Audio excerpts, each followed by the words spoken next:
Welcome to Turek Books Podcast. Thank you so much for tuning in. I'm your host, Joshua Turek.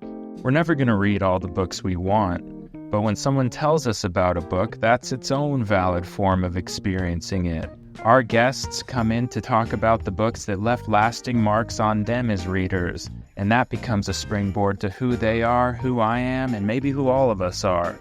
So sit back, relax, and enjoy it. And who knows, maybe you'll end up grabbing a book or two. Maybe you've read some of them, and it's nice to hear someone else talk about them. We want this to be like a book club, but without the guilt.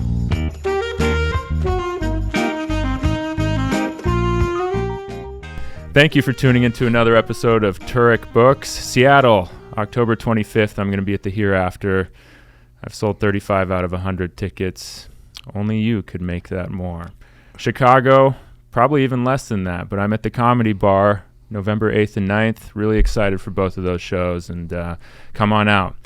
But I'm more excited for our episode today. Joining me, he's a prolific writer on shows like Seinfeld, director of Curb Your Enthusiasm, Borat.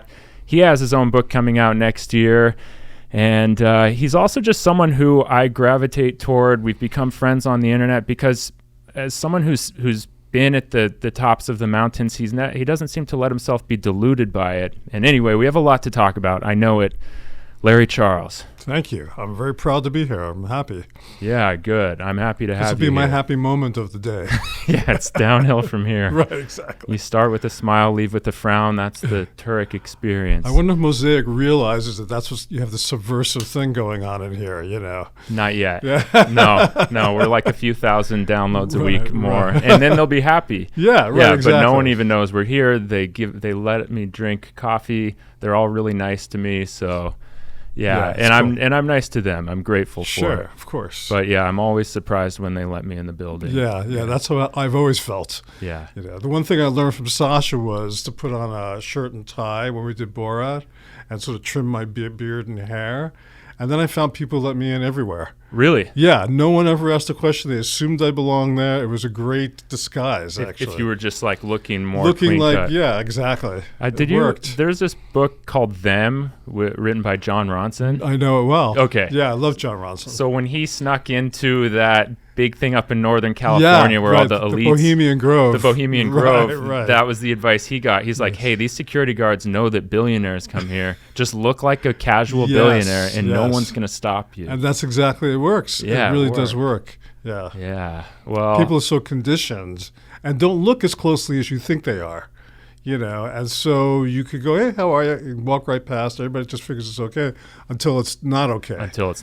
Yeah, you don't want it.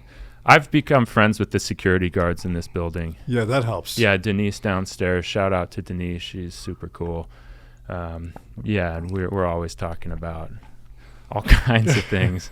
She was gonna go to a spider garden recently. Like, there's a new piece of artwork down in the lobby that I'm like questioning. We talked about it with the other security guard. Did you? Because it just got brought in. By the guy that bought the building. Oh, someone bought the building. Someone bought the building, and that was in their house. Okay. So imagine what their house is like. Jeez Louise. And then they brought it into the lobby. Yeah. It's like a big mirrored sphere with electronic lights in it for anyone who's not in this building. And I told Denise they should have just given you a raise instead of bringing that thing exactly. So I told her, just ask for a raise, and then if they say they don't have the money, talk about that. And my wife and I recently went downtown, believe this or not, to the Science Museum. Oh, yeah. On Exposition Boulevard. Yeah.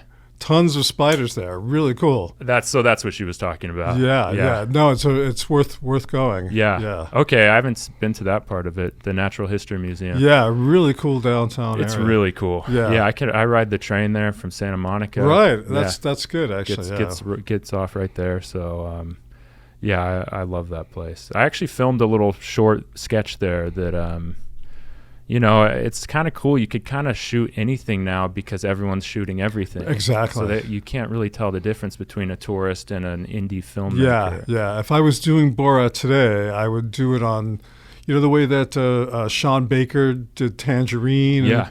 I would shoot it on iPhones. You could shoot things on iPhone. They look great, Well, was part of the thing that let you guys interview people, though, was that you looked like you had a real crew. That helped, but there were times when we also wanted to just observe and just pretend like we were like everybody else. A lot of the times, one of the techniques we used was we had the cameraman go in first as if they were there for a completely different reason. Oh. And then the scene would start and these guys would go, whoa. And, you know, it looked like they were inadvertent bystanders. That's really... So the iPhones and the least obtrusive phones might have helped under those conditions. Yeah, okay, that's that, like, look what I saw virality moment. And Borat exactly. looking like the ultimate clueless tourist. Exactly. It wasn't meant, it was kind of like what I used to call an ugly aesthetic also. We weren't trying to make pretty pictures or composed pictures. We wanted to just capture that moment. And so for things that gave you more mobility, it was always helpful. Yeah, the ugly aesthetic is one that I'm fond of. Yes, because it says something in its own way.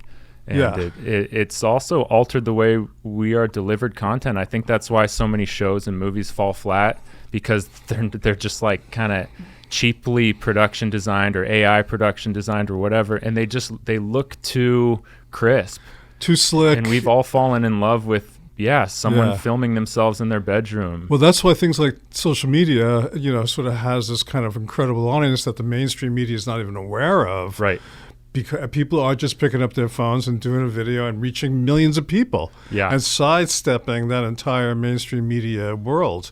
Yeah, and I'm very inspired by that. Well, and that's what's cool about what you do. Like, I see your videos. You make videos for Instagram. Your YouTube is awesome. You have these projects that you've kind of assembled or accumulated over the years that you've trickled out onto YouTube.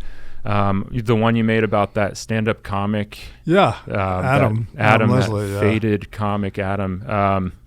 I mean, that sticks with me to this day. Thank you. Last year, I think. I really appreciate that. Yeah, and that was kind of shot that way. You know, it was like very spur of the moment. Because I knew his life better than he knew his life. So I was like, and I also felt like his life was very finite at that moment. Right. So I thought, if I don't capture these stories, which are amazing stories, I will regret that. Right. And so I kind of forced him into it, really, wow. You know. Yeah. And he was on his last gig. I mean, it was very fortuitous in terms of the timing for the movie. For his life, not so much. Yeah, not so much. Yeah. But I feel like fortuitous for people who are maybe a few stages prior to where he is. Exactly. As a means of like reflecting on themselves in the way that he probably couldn't at that moment in a sort of rational way. So no, I mean, that's one of the things that really draws me to you is the fact that like I said, and I don't even know if when I introduced you, I said you directed Borat, but you did. Okay, I did. Good. Yeah.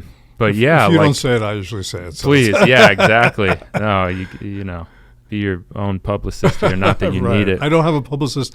I've never had a publicist. I wouldn't imagine you had one. Just things like that are the things that almost immediately in show business start turning me off. Right. You know, like the whole system. I had a much more like punk rock aesthetic when I was a kid. And then to be sort of drawn into this much more mainstream system, I always had some discomfort with it, even though it's very seductive at the same time. Yeah.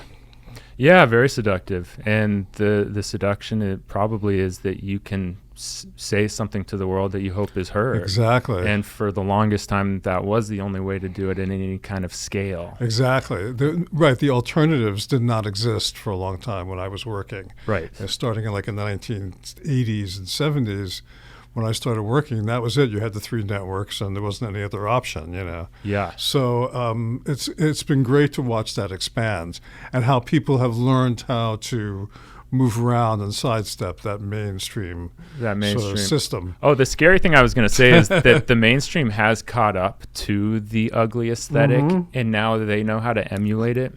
And that's kind of frightening when Tom Brady is like making his own TikToks. Like, Tom, you're literally a billionaire. Or the kind of fake handheld stuff, you know. Exactly. So that there's a whole crew of people doing a handheld shot. That's right. I always find that amusing. Yeah, that's good. But I'm also, I think you and I first made contact on the internet because of a clip of mine where I'm talking about Mike Davis, City of Quartz. Correct. That's how I found out you're a reader, and our reading tastes aligned pretty similarly. So I'm really excited to hear about sort of how you are as a reader and what you're reading these days, or what's inspired you in the past. Yeah, I mean, I always been a very voracious reader. And I was lucky enough that my grandmother, before I even went to school, taught me how to read. And so there was a real kind of motivation to read. Like my mother would let me get those Scholastic books from school. I could order those. The school I went to public school in Brooklyn. It had an amazing library. And we would go to the library, and I remember the woman's name, Mrs. Lichterman. You know, she was kind of a sour person, but she was the librarian, and she encouraged reading, you know. And I was always taking out books from the library. And, you know, I had all kinds of taste, you know, from when I was young enough to be into Dr. Seuss or the Five Chinese Brothers. Was a reference I made I wrote the Library Cop episode in Seinfeld, in fact. Sort of, you know, sort of like, you know, kind of... With the Henry Miller book? With the Henry Miller book, yeah. So you wrote that one. Yeah, okay. I wrote that one. I was into the library. You know, I love libraries. I know you do too. Yes. And it's kind of it seems like they're disappearing.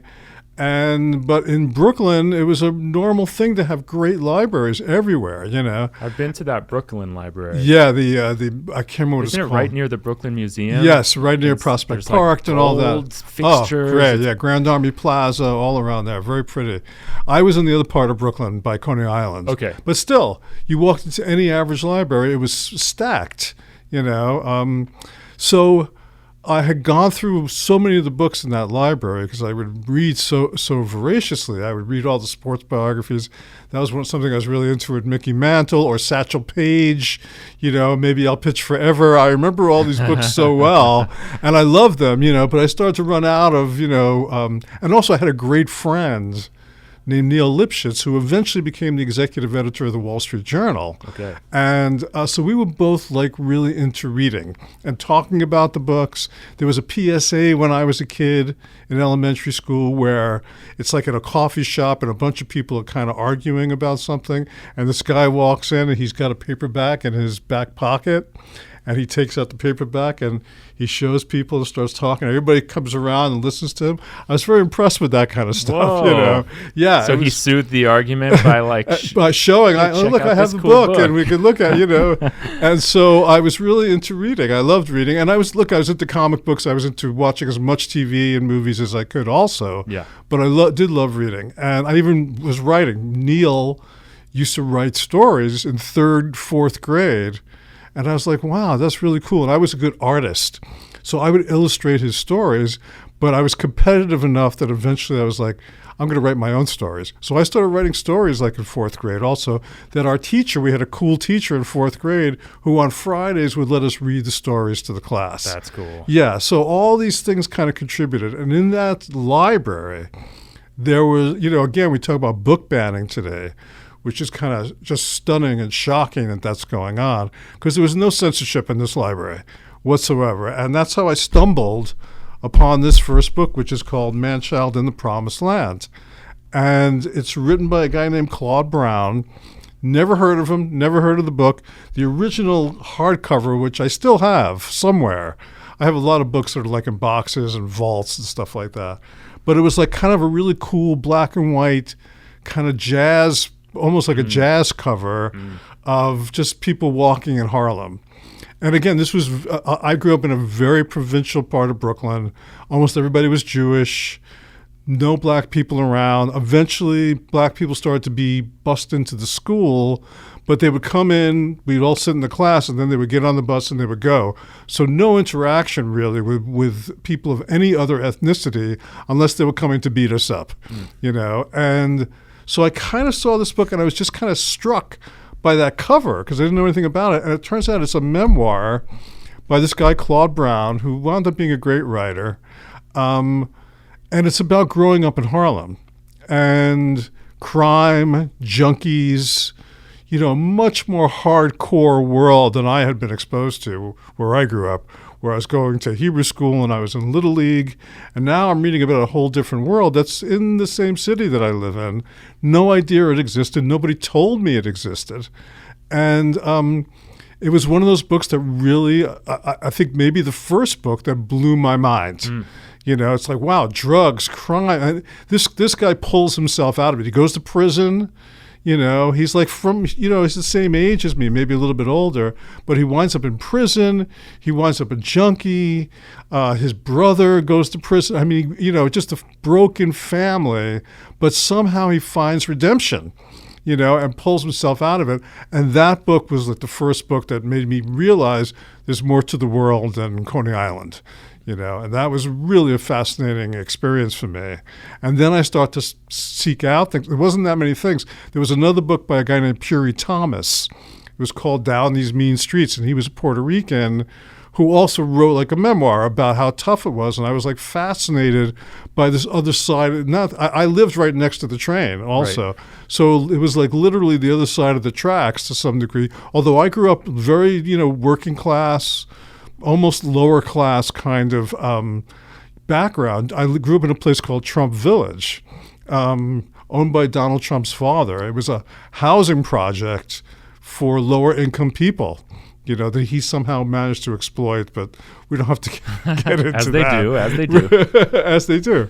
And, but so I had no idea, we went from, our school was right across the street from the housing project. The Hebrew school was on the other side of the street. There was no outside world, really, Yeah. So finding out that there was an outside world, I didn't travel that much.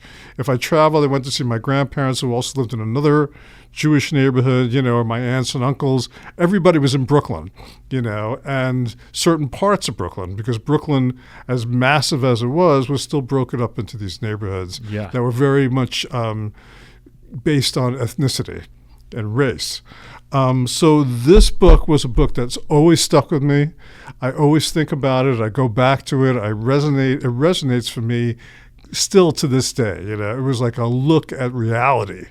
It was like, oh, wow, there's a world beyond this world. And that was very liberating for me, actually. As sad as this book gets sometimes, I found it very liberating. Yeah, there is something liberating about getting closer to the truth. Yes, exactly. And wondering why things feel mismatched in your inner life and your outer life, and then understanding that it's because there is a mismatch going on. Many. Yeah. And this book redrew your map. Absolutely. Of your own city. Absolutely. And a lot of the kids I grew up with and my parents were actually relatively liberal people. They never cursed in the house. They never used any ethnic or racial slurs. They were just not those kind of people. But I grew up in a neighborhood that was very much not like that. Right.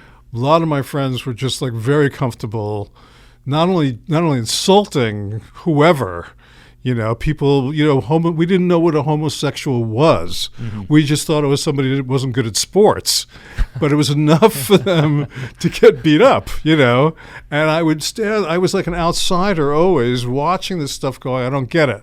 I don't get it. The world is like, is the world this crazy really, And it was. The world is very surreal, and this gave me that other perspective, which was really valuable. Do you remember around what age you were when you came across that book? This book I probably read in 4th grade. Oh, wow. Yeah, 4th, 5th grade, I would say, before I got out of elementary school. Okay. Yeah, because that elementary school, like I said, that they had a hip library for some reason. That is a hip library. So the kids were more literate pre. Well, I think even that's like a 300-page book. Yeah, even the non-literate kids were more literate. I was somebody who sought it out. I had a curiosity. I was like a seeker without really knowing it at that time. Yeah. And also having a friend like Neil, who was sort of the same. We would stand on the playground and we'd watch people act and behave so crazily. And we go, wow, the world is crazy. We would say things like that to ourselves like in elementary school, And I still say that today, Well, there's that thing where they talk about how kids in New York grow up quicker. And it's like, in my mind, it's because there are so many more interactions. Yeah. So you're multiplying interactions at a much faster rate. Yeah. And you're seeing exhibitions of humanity, whether it's the concentrated, similar humanity over and over again, or the diverse variations of it as you ride the train up and down, Yeah. and left and right. But it's fascinating hearing that. Well, there's also two aspects of it. One was the neighborhood I grew up in. Everybody moved into Trump Village at the same time. It opened in like '64. Everybody moved in. All the demographics were very off kilter because everybody was the same age, essentially. Either people had older brothers, or I was an older brother, or they had younger brothers, and so there were like these three generations of boys. Mainly, there weren't too many girls around at that point. It didn't seem. They were around. And because of that, it was like a Lord of the Flies type of situation. Right. Another great book. Yeah. But the competition, the alpha male, I say in the book that I wrote, you had like a ratio of one bully to one victim. That's how many bullies there were. You just couldn't walk down the street without getting hassled by somebody, Yeah. So you were constantly in confrontations. So there was that, and then my parents and most of the kids' parents weren't really observing or supervising. Right. So we were hopping on trains and going all over the place when we were in elementary school. We would go as a big group, or we would take our bikes and ride down to Prospect Park. No one was paying attention to what we were doing. It's a miracle that so many kids lived, right. Because nobody was watching what was going on. So those two things, along with starting to be exposed to a literary version of it, really started to open my mind. Yeah. Gosh, so literacy is baked into you. A love of books. Very much so. Yeah. It was a great outlet. I mean, I enjoyed detective books and all that kind of stuff. I enjoyed genre fiction, but these were the kind of books that really blew my mind. Yeah. It's like, wow, you put it like there's not that much stuff. As you get older, it's much harder to find things that are going to blow your mind, But at that time I was very open to having my mind blown. Right. And it worked, Right. No, and it opened new channels of the world to you. Great luck, actually. Yeah, that's cool. Yeah. Great luck, huh? I see a lot of it as luck. Yeah, I see a lot of it as luck. A lot of it is just this kind of weird synchronicity that could have gone in so many different ways. I have so many friends or acquaintances who wound up in very different circumstances than myself that you see, wow, if I had just given into that or given into that, it would have been 100% different. Yeah, a lot of directions to go. Yeah. And then a matter of what choices are available to you to take those directions or not.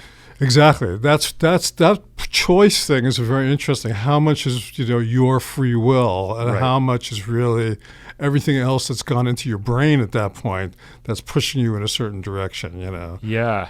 Well, are you surrendering or not, Well, yeah, and then just socially, given, your the way your society operates, what privileges you do and don't have. Well, it was such a prison yard type of social world.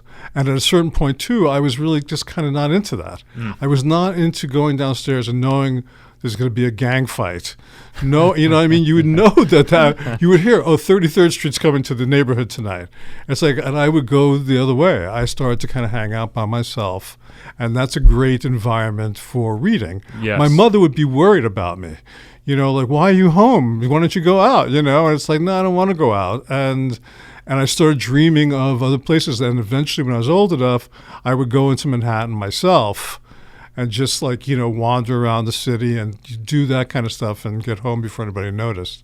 That's, it reminds me of my mom grew up out here in LA in the Valley, and she tells a story of being like 5 or 6 years old and getting on the bus and going to the La Brea Tar Pits by herself. Right. La Brea Tar Pits, it's, I don't know if you'd call it prehistoric, but there's animals from 10,000 years ago being pulled up every day. Yeah. Fossils of mammoths and saber-toothed tigers. And for a little girl to just wander into those incredible. Bubbling pits. And I don't think they had the same kind of infrastructure around the pits. Like, there weren't fences. You could probably fall in really easily. But in. Even the infrastructure of getting there from the valley was... In Brooklyn, one thing they did have was, there's a bus and a train almost everywhere you turned. Right. And pretty straight, shots to wherever you wanted to go. It was pretty easy to do it. Yes. But your mom from the valley to La Brea, I can't imagine what that was like. She might have lived on Fairfax at that point. Right. So she was closer. Yeah, you could almost walk from Fairfax, which is cool. Because I think on Fairfax, where the kind of Jewish district is now, or actually it's not there anymore. Right. Where it was for about 30, 40, 50 years. Yeah. I think she grew up in a house right around Yeah, there. that was kind of centrally located at that time. Yeah, centrally located. But yeah, then she went to the Valley, and but still, there's a lot built to the 101 freeway a couple of years before she was born. Right. So. Well, that's why I like those film noirs so much, because a lot of them take place in Los Angeles. They're shot on location, and you go, "Wow, there's nothing here." There's nothing here. It's before the Los Angeles that we know, yes, or even before the Los Angeles before the Los Angeles that we know. Well, someone makes a great point that the Los Angeles we know was built out from those movies. Yes. So the movies dictated what Los Angeles became. Yeah, and it became very iconic also. There's a movie called Los Angeles Plays Itself. Oh, I love that. Fantastic movie. But also I was like really into Superman and Dragnet when I was a kid. Those are probably my two favorite shows, and they always showed Los Angeles as it was at the time, the late 50s, early 60s. And I remember like the Daily Planet building where the newspaper was that Clark Kent worked in. And when I came out to L.A., I would just drive around and I would see the City Hall was that building. And I used to just, like, all those connections suddenly were made. So I loved Los Angeles right off the bat when I got out here, because I recognized so many of the iconic landmarks from Dragnet and Superman. Well, it's like feels like a home away from home. Exactly. It's like, oh, I know that building. Yeah, that's new it. City. And then finding out, oh, that's City Hall. Like only people who lived around it probably even knew that. Yeah. So it's great cool. building though. Great building, and still a great building. Great place to go protest. Exactly. Yeah. I've been there. Yeah. We went. Sasha did. We did a movie called Bruno. Yes. Where we went down to City Hall because there was at that time Prop 8 was about to be passed, which I can't remember exactly how it was worded, but it was basically an anti-gay marriage proposition, and it had a lot of support. And he went in as Bruno and tried to get people to chant along with him all these really gay chants and songs, and people, of course, would go along with it because they're not thinking about what they're doing. And I actually got into a fight with a guy who was trying to film him because we were trying to be secretive about it. Right. And I actually got into a physical fight at City Hall during the protests, and I whipped this guy, took him by his hoodie, threw him down, and then he called the police on me, and I actually got taken away. And for 6 months, the police were investigating the case. And he made a video of it where he edited it to make it look like I was the bad guy. But we had shot with all these different cameras, and so we were able to say, no, here's what actually happened. Yeah. And they eventually dropped the case. Okay. So that's the last time I I was involved in a protest. You had your own Superman moment there years later. Yeah. It wasn't a cape, but it was a hoodie. Yeah, and earlier you were saying if you did that movie today, you'd do it on iPhones, but it's like, I don't even know if you could. Right. Like talking to the fact that people would be filming everything. People would be filming everything. It would be on the internet before the movie came out. It's so true. In those days, we actually could pay people off even to put their phones away. So it was kind of like the last moment to make those films. Yeah, the technology, even with books, the technology becomes so important. Yes. And it kind of really has an influence on the art. On the art. On the aesthetic itself, So the smaller the equipment got, the more accessible it became, the more printing press worked, the more people could read. These things really changed the sort of the scope of what this was, and absolutely. That's interesting, I find also. Oh, incredibly. I had the songwriter Dan Wilson was on a couple weeks ago, and he was saying how like the sculptors used marble because that's the rock that was there. That was there, and right. then marble just became this worldwide phenomenon. Yeah. And to apply that to filmmaking or book writing or anything, or the printing press, graphic revolution, all these things, it's like, modern art with found objects. It was because there was a lot of garbage around. Yeah. It's like, do something with the garbage. We have no money. I'm an artist. I don't want any money. Oh, wow, there's a broken chair. I'll use the broken chair. And that became modern art, and a lot of modern sculpture anyway. Yes. No, and that only exists in a society of excess. Exactly, which is still the case. I've been doing some research about train robberies. Okay. And I read an article. It was a great article in the New York Times, long article about train robberies here in Los Angeles, which is kind of still to this day a center of train robberies. And you think about Butch Cassidy and Sundance Kid or that kind of stuff. No, there were homeless people living along the tracks. The trains now are so long, they're miles long sometimes. And they stop, and the guy is way up a mile away from where the stuff is. And people, not just homeless people, but other people who are opportunistic, will climb onto these trains, rob them, rip the boxes, and just take the TVs or the washers or whatever they could grab off of it. And there are amazing photos of the train tracks just covered like a flood of garbage along the train tracks downtown, which are still there. These are modern photographs. That was just a couple of years ago, yes, right? Yes. Yeah, I remember when that happened. Yeah, so it's an interesting phenomenon. And again, the technology, They don't, and the train companies don't want to spend the money on the security. Yeah. Because it costs more than just writing off the insurance of the stolen stuff. Yeah, until the insurance companies start pressuring right, them exactly. To do it. Yeah. Yeah. Oh, that's so.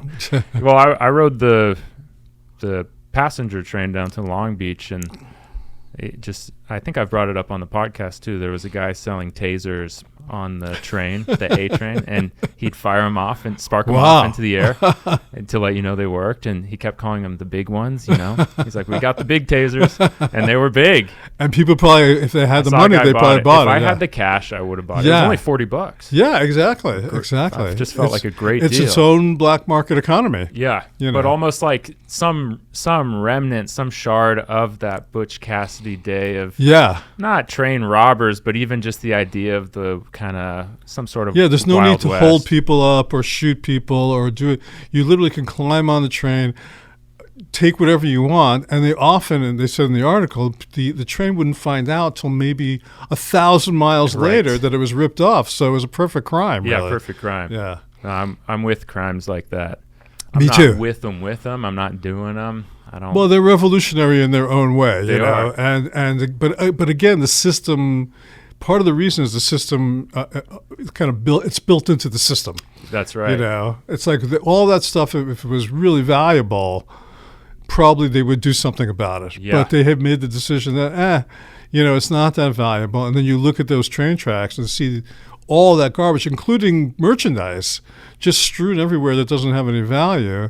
And you realize they have come to some conclusion that it's okay for these people to steal. It's built in, and that's how we will charge you and I more. Right. So they'll figure out a way to pass they won't take the hit themselves. Someone's paying for that's it. That's right. Exactly. The owners Just of not us. Not us. That system. Yeah. Should I move on? Yeah. I could see the next book, and it kind of is reminiscent. Oh, if you're I'm a little out of order. If you don't mind, please. Your order. Yeah. So when I lived in Trump Village, I lived on the 9th floor, and down the hall from me was a guy named Jerry Flick and his wife Audrey, and they had 3 kids. His kids were not interested in reading at all. He worked for Simon & Schuster.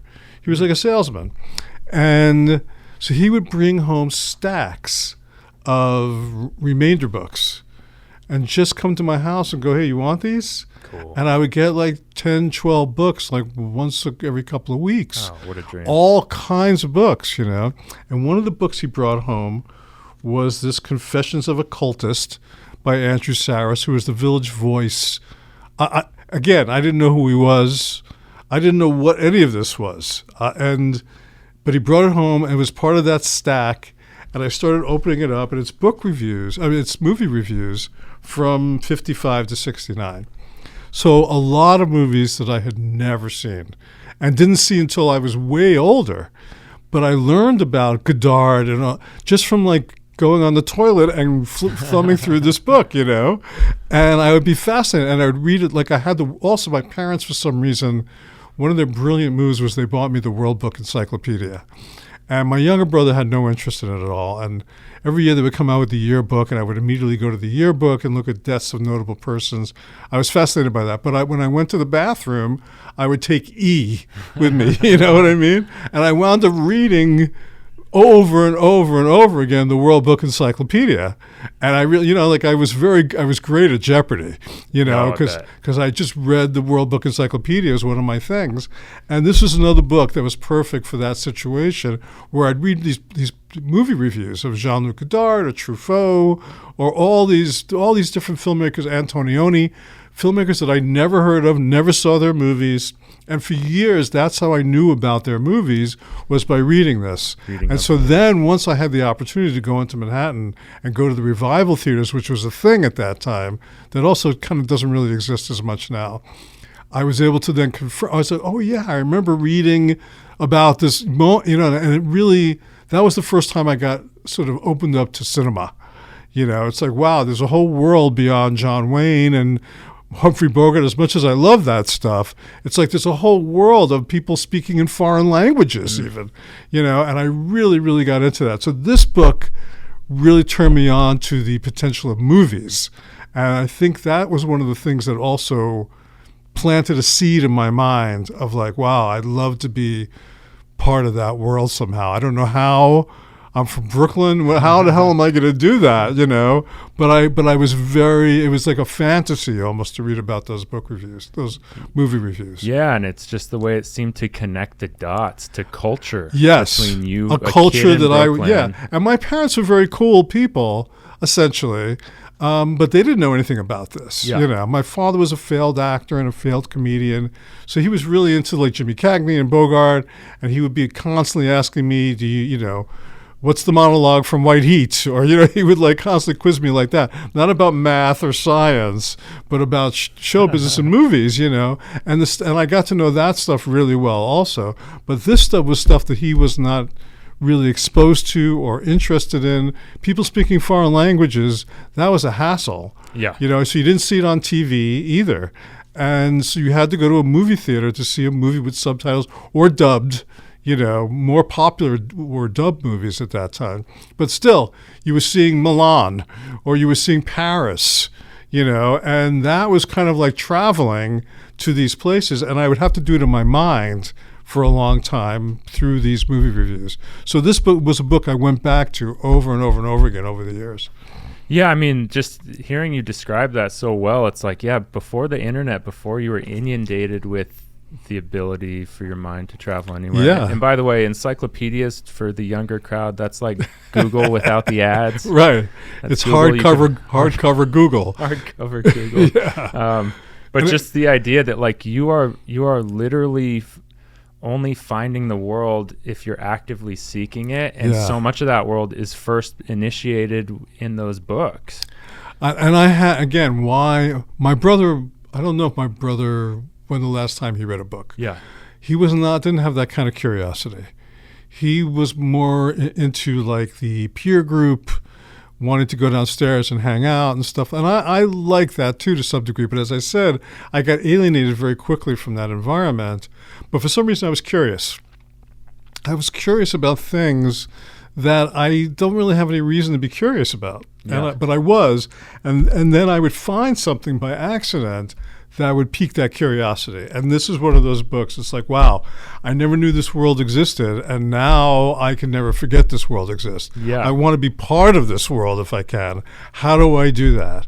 And in many ways, I always, from then on, was thinking, what would be a path? Like, how did Orson Welles, how did Antonioni, how did Jean-Luc Godard, how did these people get from where they were to making these cool movies, And then when I got to see the movies, I was even more mind blown because they were often like fragmented narratives and, playing with technique, where most American movies were very like created the narrative, essentially. Yeah. Here were people deconstructing it. And I thought, wow, that is super cool. I don't understand it, but I knew I was like drawn to it in some way. Yeah. And that sort of had a big influence on whatever aesthetic I was developing at that time, Yeah. I mean, I like picked up the Jonathan Gold book. Yeah. Who's the LA food writer. Yeah. And you read of these restaurants as he's experiencing them that no longer exist, yeah. but you're still tasting the food. And the reason for that, to me, Jonathan Gold's a good example too, and so is Andrew Sarris and Pauline Kael and people like that. They were, nowadays, you want to hear about Megalopolis, you go on TikTok, you see some guy doing like a 1-minute trashing of Megalopolis because it's boring or it's whatever it is, and it may be, I haven't seen it, but in those days you would have people writing essays about it. Right. And you would get the New Yorker or the Village Voice, and you'd read a few-page essay on them, and it wasn't like thumbs up or 4 stars. There was that also. The Daily News had like 4 stars or whatever, but they were like thinking. It was like a thoughtful think piece about this movie, its allusions, its meanings, its levels, and that's what this book was. That's great. And I really thought, wow, there's so much more to like a movie than just a story. Right. There's like a lot of things going into these movies, and probably Megalopolis also, and maybe a pretentious piece of trash, but it also is like alluding to the Roman Empire, and it's like quoting things. I made a movie with Bob Dylan called Masked and Anonymous, where we're quoting the Bible, and we're sort of twisting it, the Bible and Civil War books, and he draws from so many different reference points that are so obscure a lot of the time that you have to almost study it on a line-by-line basis. And Megalopolis might be like that also, and a lot of the movies here are like that. So it wasn't just, oh, let's go to the movies. It was like, let's go to the movies and then talk about it afterwards, then let's go see it again. Yeah. And I was somebody who would sit through a movie twice in the theater because you could, and I was very, very just intrigued and provoked by those kind of ideas. Wow, there's so much more to this than I ever realized, And this book kind of, more than movies, it made me see the world again on these different levels. Just even politically, I began to think more deeply about what was going on around me, Yeah, just the thoughtfulness. Yeah, there's somebody thinking about these things beyond the surface. It's their art form. Yes. Is to walk you through how they experienced it and place it into a context that you may understand culturally and just personally. Yeah. And there's something very profound when you read good, what you call criticism, but it's not criticism. It's right. Like you could call it. I used to think of them as essays. Essays, yeah. And not really like go see this movie or don't go see this movie. Right. But here's a movie that I saw, and here's what I'm thinking about it, and see if you connect with that. You brought up the TikTok 1 minute thing, yeah, and it's even like. So I just read The Road by Cormac McCarthy. Also the last few days. Book, yeah. Amazing book. I loved it. It touched me profoundly. And then I've gone on to Goodreads since I wrote my poetry book because people have reviewed it. So I've kind of gotten into that. And the top review on Goodreads for the Cormac McCarthy book, I'll give you this. It is an essay, but it's dictated by the polarization of the internet, and it's this guy just trashing it. Yeah. Just speaking to how, dull it is. It's a Hemingway ripoff. It's a this ripoff and that. I didn't finish the essay, but apparently this is like a top-ranked Goodreads right. Essayist or whatever. But I wouldn't call him an essayist, even though it was long. It's a like you were talking about the stars and the thumbs up. It exists along the binary of, is this good or is this bad? Right. Should you spend your money on it? Yeah. Which is an issue now. And are you smarter than this? Are you smarter than this piece of work, or right. aren't you? And so there's this superiority inferiority thing that moves well beyond how you appreciate a piece of work. There's we should mention the economic issue too, because when I was a kid, I didn't have any money, but I could go see a movie for $1. Yeah. Or I could go see it for $3 or whatever it was, and the train was like 25 cents or 50 cents, and it wasn't like a gigantic economic burden to go see a movie, Right. And now, a couple goes to a movie, it's $50 or whatever it is. True. And that's so I do understand, I guess, on some level why you're being told don't spend your money on be this. A razor sharp now. Yeah. But by the same token, a lot of cool movies get lost. They don't get released here, or they get released quickly onto streaming where they get lost. There's no way to know about a lot of these movies. Yes. I happen to be somebody still, like I'm reading a book now called Revolution in 35 Millimeter about political movies from the 60s to the 80s. And every 5 seconds I'm like stopping because it's a movie I never heard of, and I'm like looking it up. Is it available on Amazon? So you have to be, again, curious enough to chase these things down. And that's the only way you can avoid. Not to say that you shouldn't go see a superhero movie, that's up to you, obviously.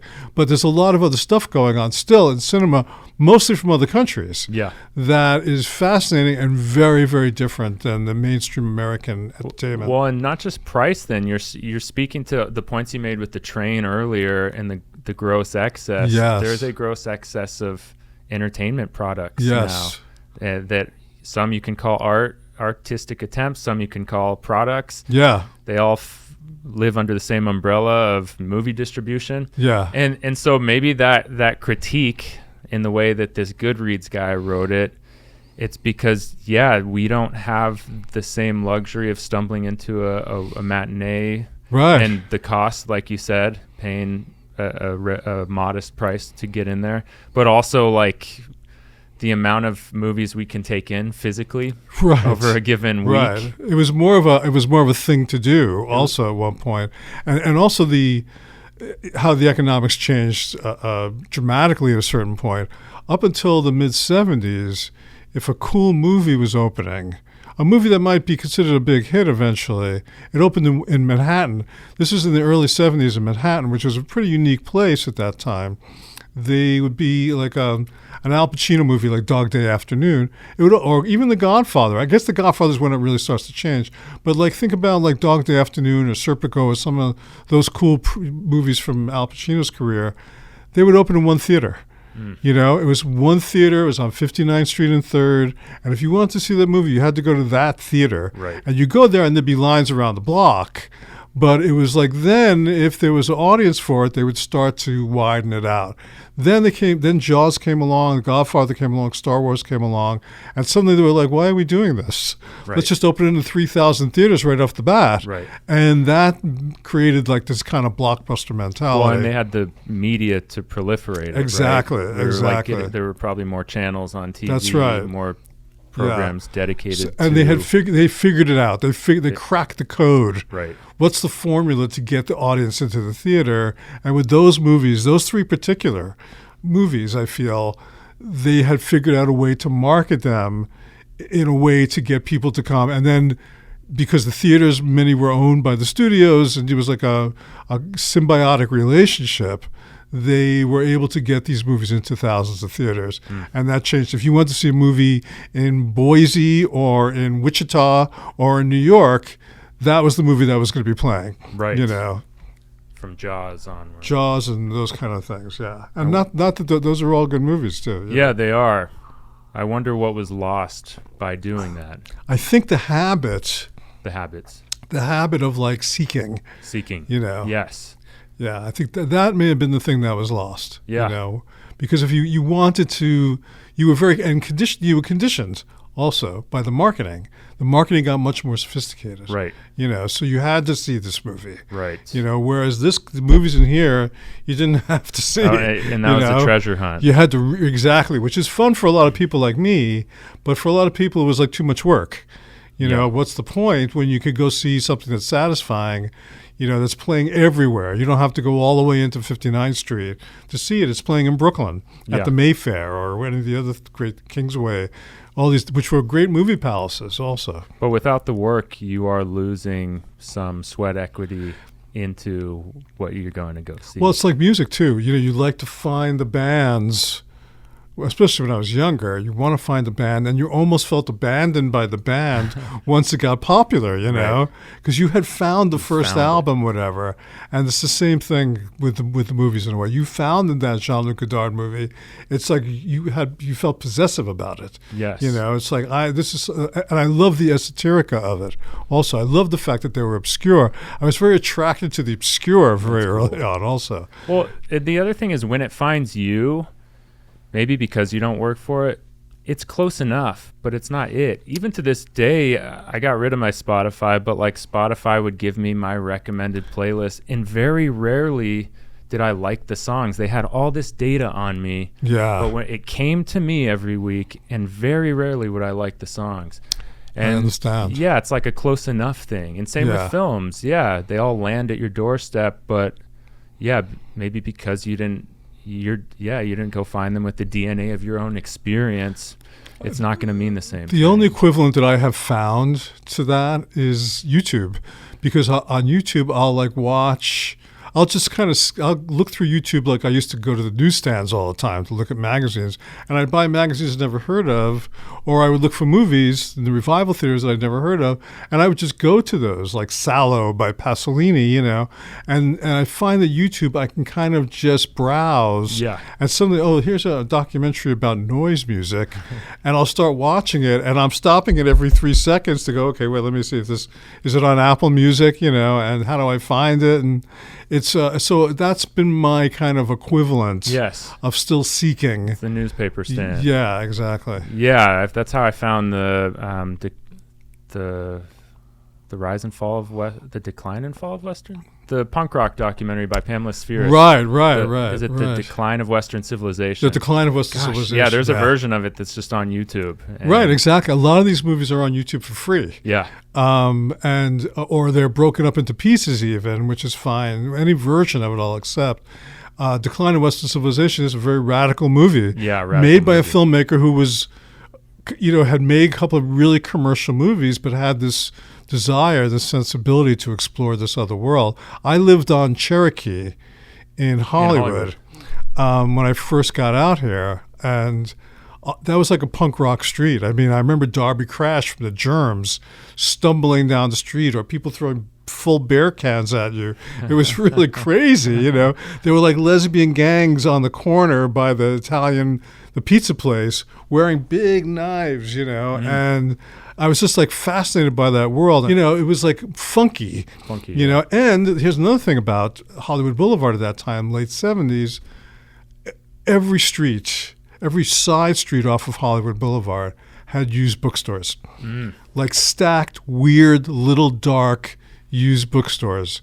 My step-cousin owned one, in fact, and books were these people's lives, you know, and they knew every book like a librarian would, and you could just stumble into these places and find. I worked at Larry Edmunds' bookstore, which is on Hollywood Boulevard, which is like the premier cinema bookstore really in the world, and Truffaut and people like that used to come in. I was like, oh my God, this is like great. I didn't work there long enough to really, I wanted to be like, you know, the guy buying the book instead of the guy selling the book.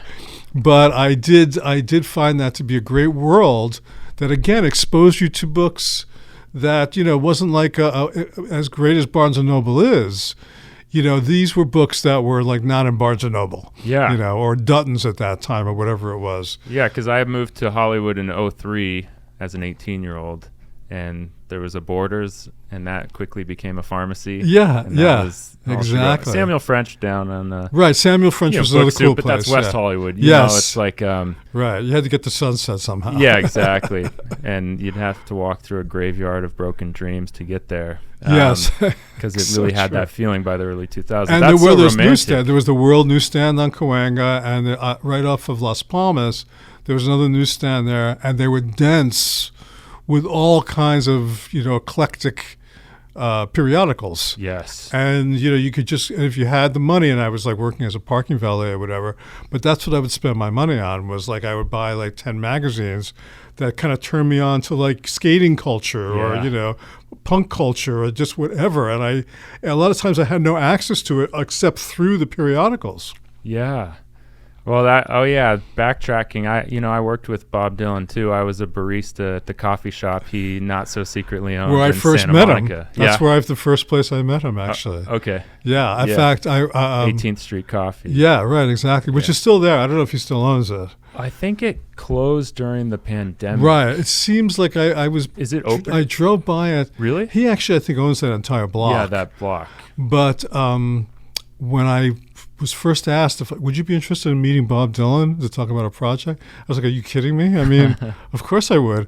And never did I think that it would turn into anything. I just thought, I'm going to have a great story. Yeah. I'm going to meet Bob Dylan. I'm going to be able to tell all my friends I met Bob Dylan. It's going to be like a little status thing. Yeah.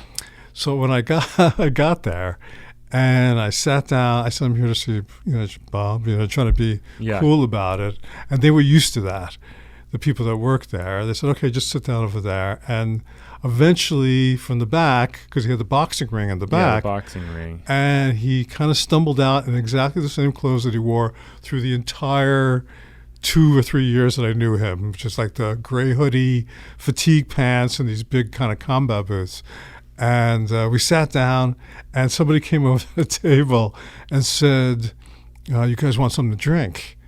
And he said, "I want a hot beverage. I want a hot beverage." And I said, "I'll just have an iced coffee." And they went away. When they came back, they put the hot beverage and the iced coffee down, and he immediately took my iced coffee and started drinking it. And now I'm in this. This is the first time I've met him. And I'm like, what do I do now? Do I say, "Hey, man, you're drinking my drink," or, what? And he's like, and he's drinking my drink, and we're talking. We're getting along great. I'm making him laugh. We're having a really good time, actually. And finally he says, "How come you're not drinking your drink?" And I said, "You're drinking my drink, actually."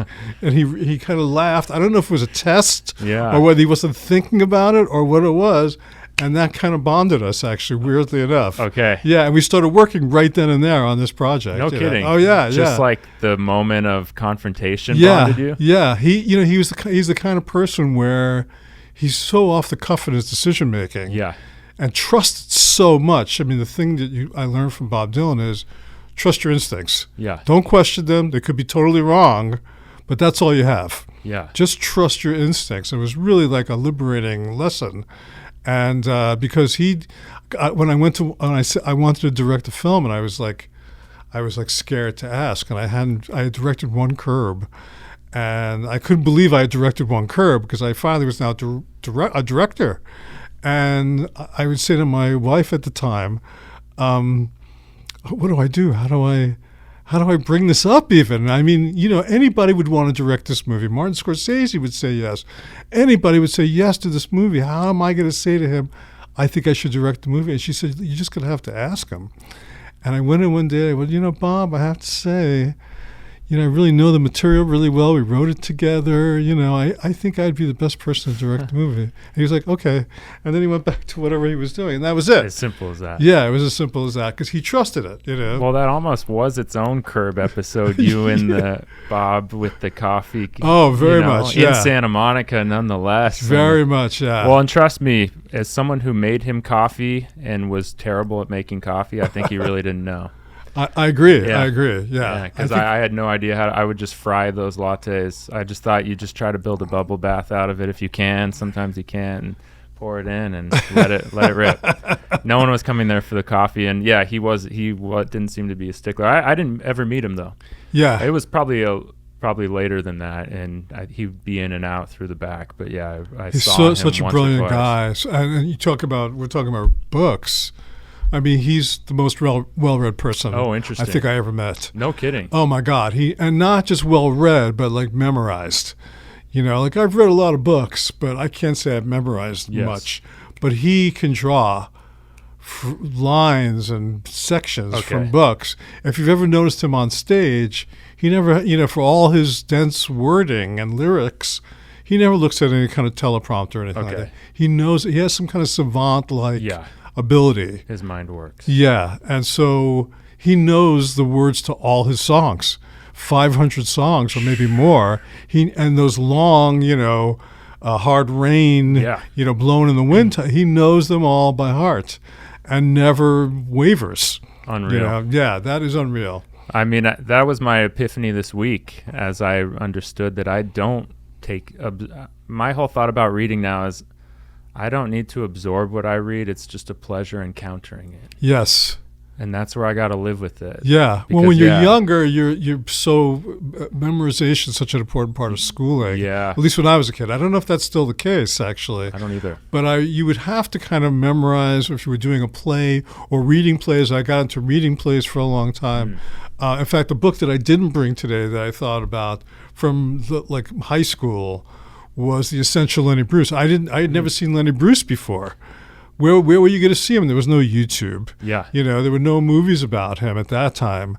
And but I'd heard about him or read about him, and I went to the library in 10th grade, and they had The Essential Lenny Bruce, which I think I stole from the library, and which I'm not proud of. Hey. But it did lead to the library cop. The library cop, right. Yeah. You created an iconic library. But it was a book of his bits.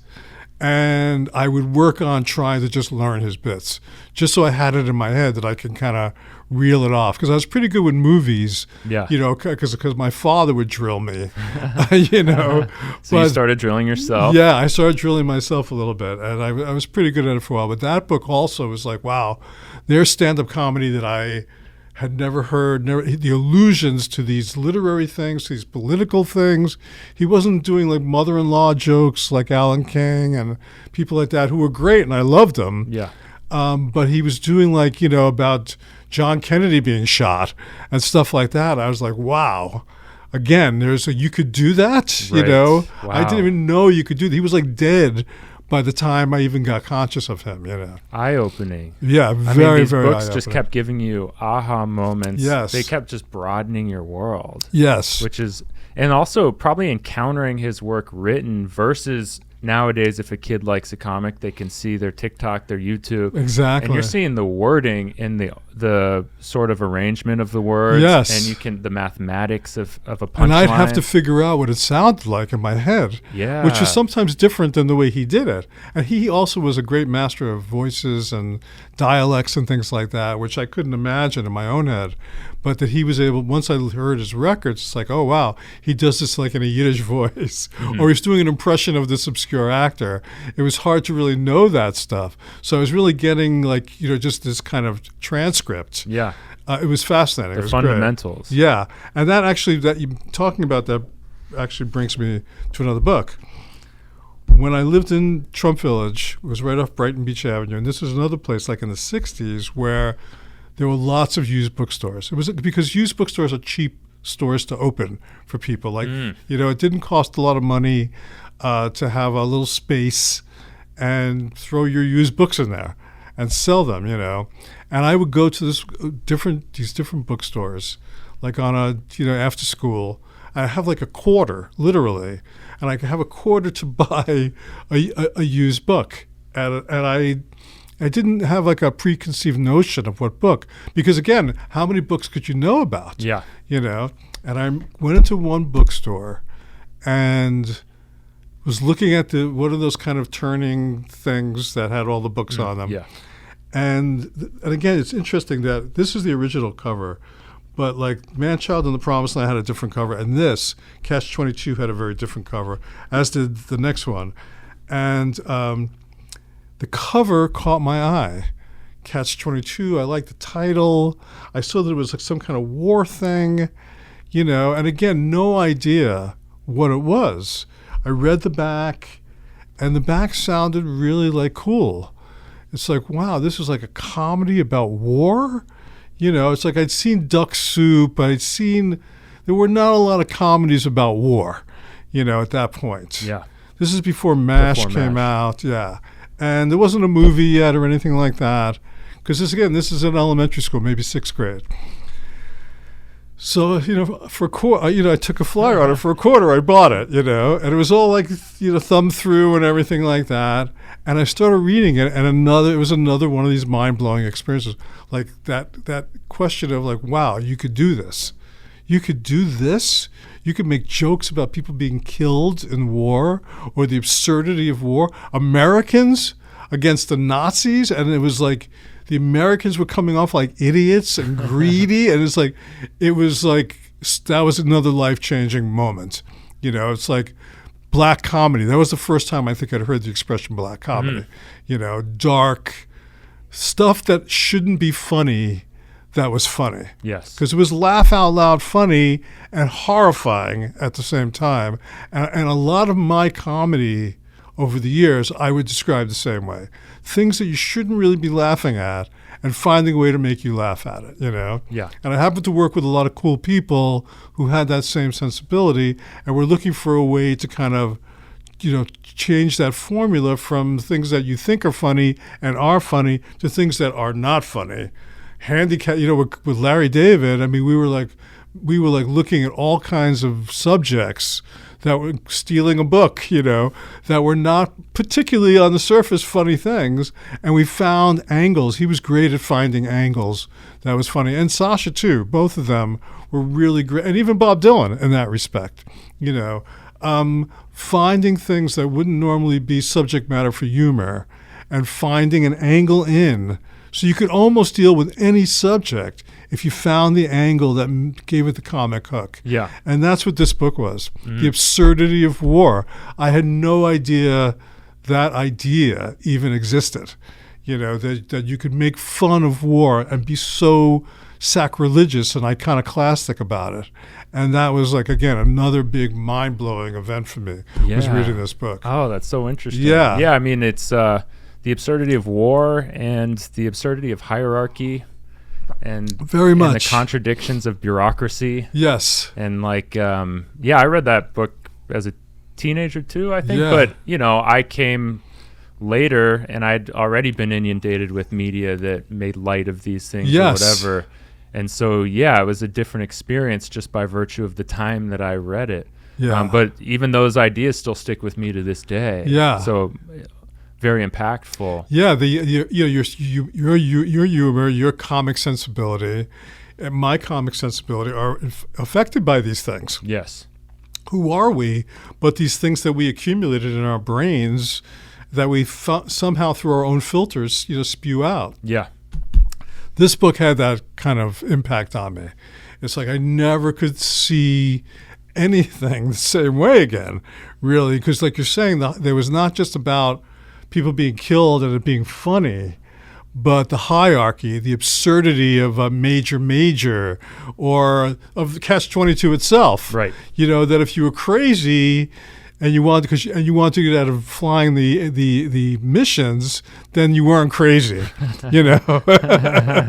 So that idea, that absurdity, this was long before I stumbled into Buñuel, although I read about Buñuel in this book, but I didn't see a movie of his till way later, and he's somebody else I really gravitated towards for that same reason, because he was dealing in his own way with these same absurdities that were really not funny, people being killed and acting poorly and just not happy endings necessarily, things that were very anathema to American humor. Yes.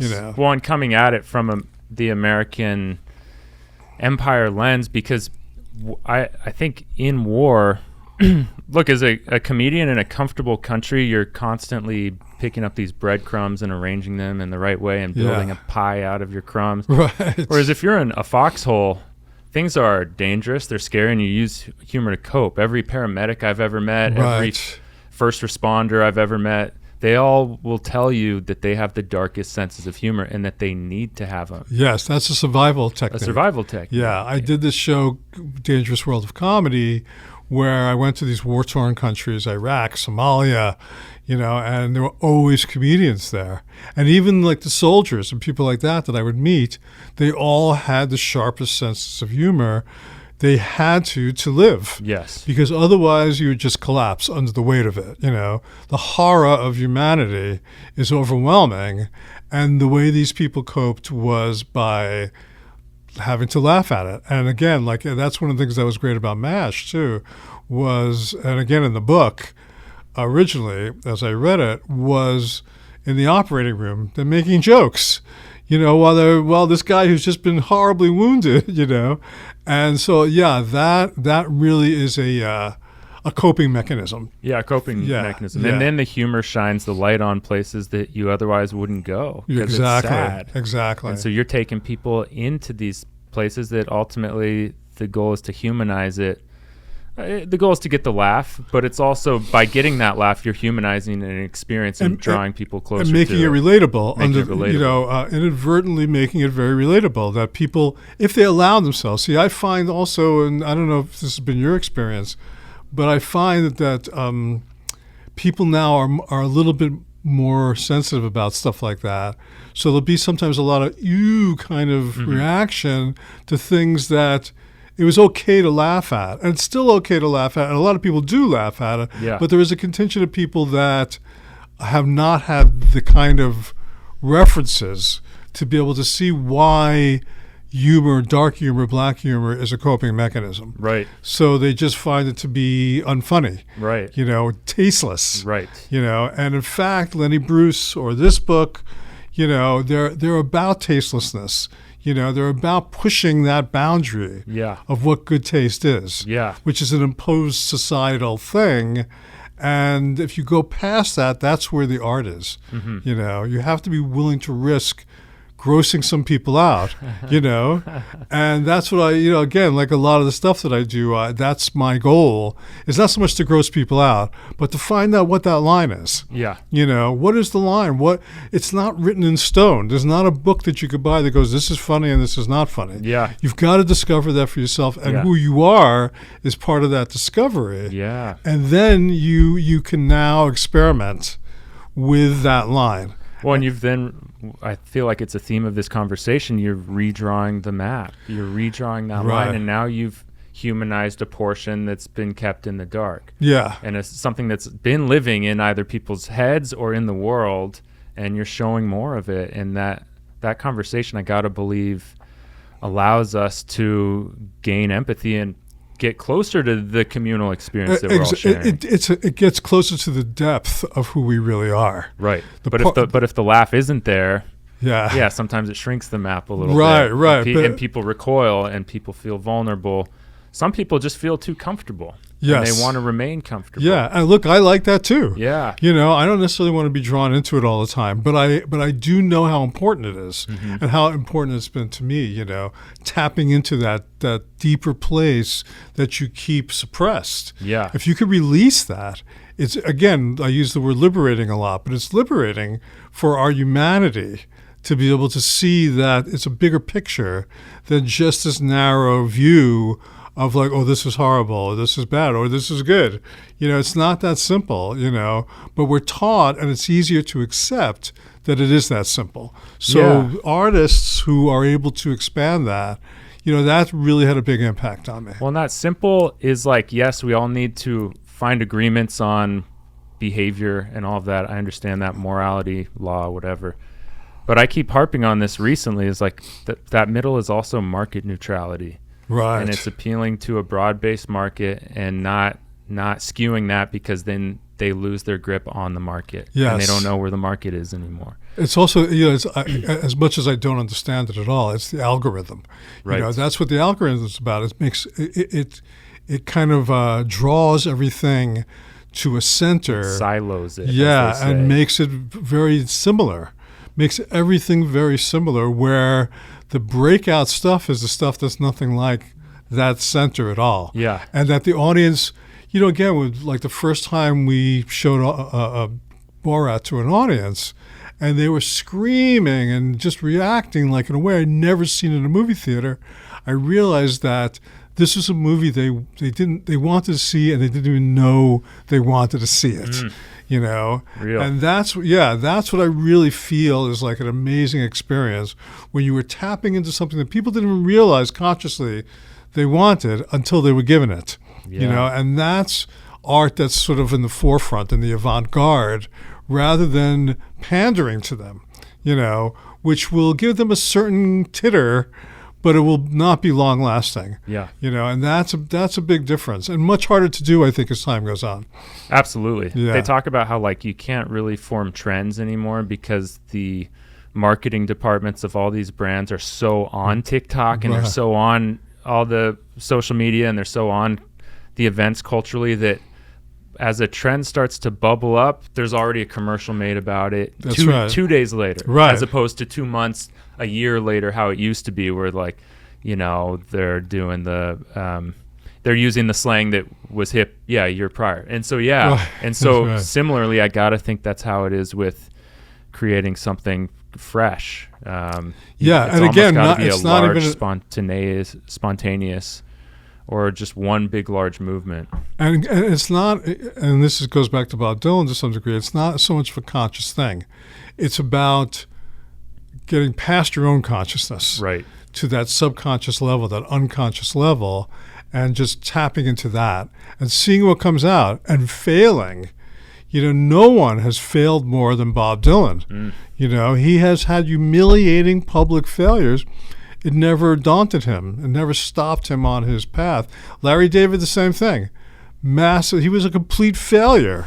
He had no existence in show business really until Seinfeld, and Jerry believed in him, and he eventually became this comic visionary. But he was always the same, as was Bob Dylan. Like, these are the kind of guys I often say that if they were sitting on a park bench, homeless guys on a park bench, this is what they would be talking about. Yeah. This is who they are. Yeah. And if you could get into it, great. But they didn't worry for a second if you didn't get into it. Right. That was your problem. Right. And by doing that, they were honoring that subconscious you're that's talking right. about. That's right. I don't think they even consciously thought about their subconscious. Oh, but in their conscious, they're peeling into parts of that. Yes. They allowed the door to be open so it could flow. And he was like in his early 40s when Seinfeld started, yes, right? Yes. So by no means a spring chicken. Yeah, exactly. When the world caught up to him. The world caught up to him, and quite inadvertently. And again, we're talking about the accident with the drinks or, with Bob. A lot of accidents, a lot of synchronicities, a lot of just kind of spontaneous connections occurred to allow that to happen. For them to be heard. For them to be heard. The corporate medium and the scale that to be reached. Yeah, I remember hearing the Bob Dylan thing where like he came to New York for a while and then he went back home for a while and then he came back to New York and suddenly everyone was like, wait, did he sell his soul to the devil? What happened? Yeah. He like quantum leaped or something. Yeah, he was playing folk songs that everybody else was playing and he wasn't really all that interesting. And then he went away and he came back and he had written Blown in the Wind and all these songs. It's like, wow. What happened there in that little gap, you know? And I don't know that he even knows, or even I think one of the keys to both of those guys is they don't really dwell. I dwell on it. I really am fascinated by that process, but I don't think they dwell on I was here and then I was there. I think they just look at it as like that's the way it worked out. Yeah. A little more present than the rest of us. Yeah, and just open to the synchronicities that are all around us all the time. Their antenna are up, but without them going antenna up, it's just up all the time. Yeah. So that's, for me, it's like I have to get the antenna up, Yeah. And then I can tap into it. That makes sense. Yeah. I mean, as you were talking about dark humor in books and the fact that you wrote the Seinfeld episode of the missing library book, it just led me to wonder how did you choose Tropic of Cancer? Is that because that was like the sexy book at the time that I'm trying to remember that it was banned in the United States. Yes, I had read Tropic of Cancer. I was really into Henry Miller for a while. Yeah, for a second there I was too. I read Tropic of Cancer, Tropic of Capricorn, maybe a couple of the others. Yeah, me too. And I remember it being banned, and there was a few books at that time that were sort of like that, like Naked Lunch. And all these Grove Press was the publishing house that published a lot of these books. And they were battling all these lawsuits, And so because I think I had heard about Tropic of Cancer just being a sexy book, I thought there was something funny about that. Like if you read it, it's so not worth banning, you know. It's silly, really. So I thought that was interesting. And then I read an article about a late library book that had been taken out, by somebody in high school, never got returned, and they had this tremendous fine. And I thought that's really funny also, and how do they collect that? And then I started thinking about this Jack Webb Dragnet type of character. It's like all these different strands kind of, sometimes they really come together. Yeah. With Seinfeld, the good thing about Seinfeld, it was kind of an organic drawing to each other, these story elements. Yeah. So that when it worked, everything kind of flowed very organically, and as crazy as the elements were, it made perfect sense that if he was late with the book and there was a fine, that somebody would come looking for it. Yeah. And that guy could be this guy, Noir detective. Yes, but exactly. It speaks to your antennas and the subconscious and the fact that you were drawn to all that noir stuff at a young age. Yes. Yeah, all these different components. Yeah. To make something really cool. That's why I consider myself so lucky that I could take all that madness that was floating around in my head, and I was basically being paid to spew it. Yeah. It's like a lot of people don't get that opportunity, and I was very lucky that I could take anything that was on my mind. I had written on a show called Fridays first, a sketch show, with Larry and Michael Richards, actually, and the idea that anything that was on your mind was fodder was like, wow. You're kidding me, man. Anything I'm thinking about, I could actually write. If I can make it funny enough, they put it on the show. It's like, and I had been like a bellhop, literally. That was my last job before that job. And so the idea of going from carrying people's bags to, wow, I could, if I think of anything, I write it down, and it might be on the show this week. And it was a live show. That was, again, a massive change. Now, Larry was like, he's almost like 10 years older than me. He was already a grown man, really. And he found it to be much more limiting in a lot of ways. But for me, it was like, I was carrying bags a few months ago, and now it's like I had an idea, like a parody of this or whatever, and I could do it. I was very excited by that idea. Yeah, that's cool. Yeah. I mean, you're like, I got to get rid of these thoughts anyway. That's right. My friends are what sick am I of going to hearing do with about them, otherwise? So I had an outlet, which was a tremendous thing, and people really need outlets sometimes. Yes. Now, there aren't all these appropriate outlets for it, Yeah. So it gets perverted and twisted into other things sometimes. Oh, absolutely. Or the outlet is instantaneous. Yes. I'm going to record myself, put it online. Right.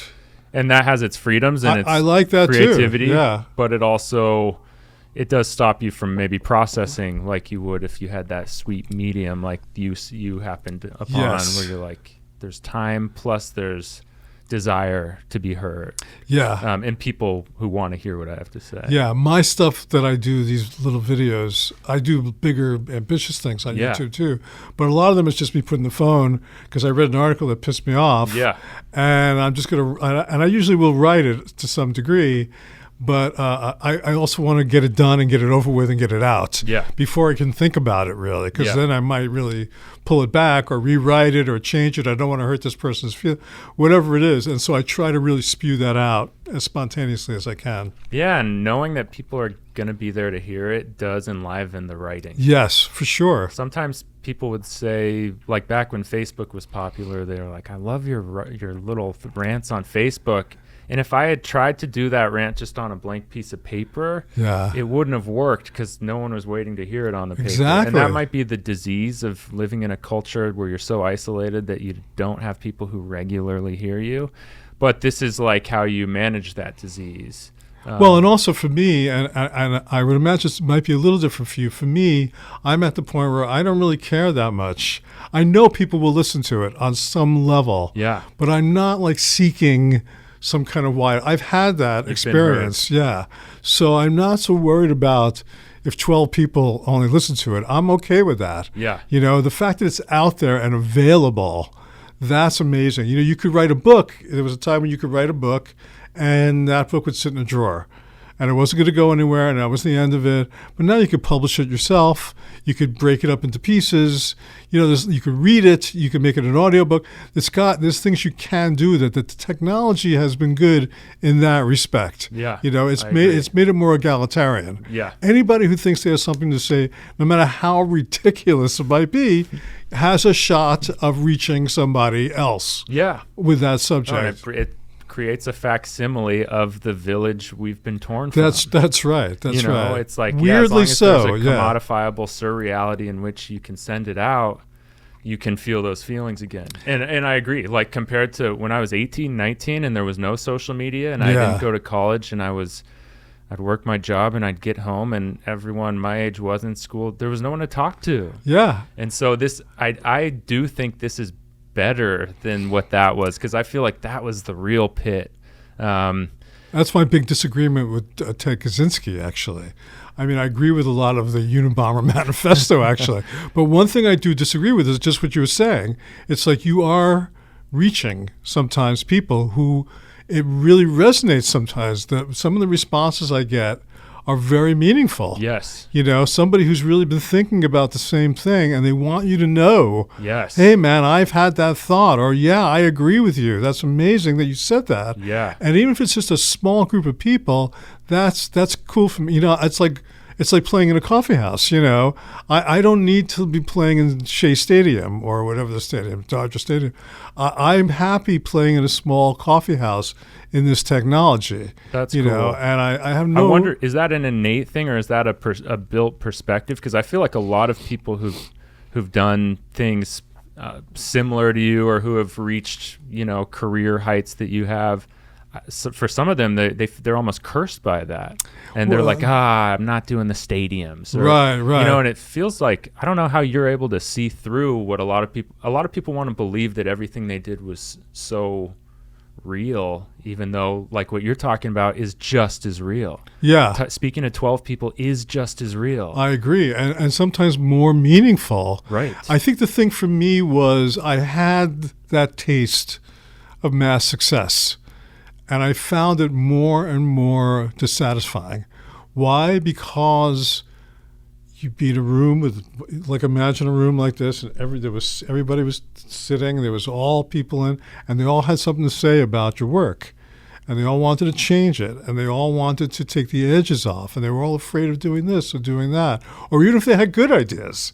But mostly they weren't good ideas, in my opinion.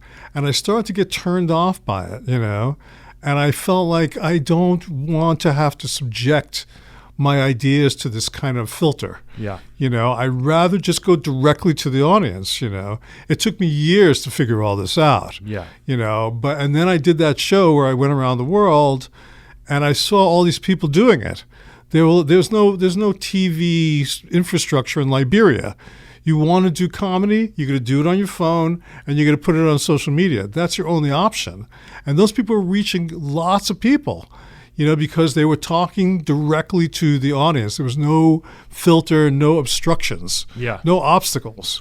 And I thought that really was inspiring to me.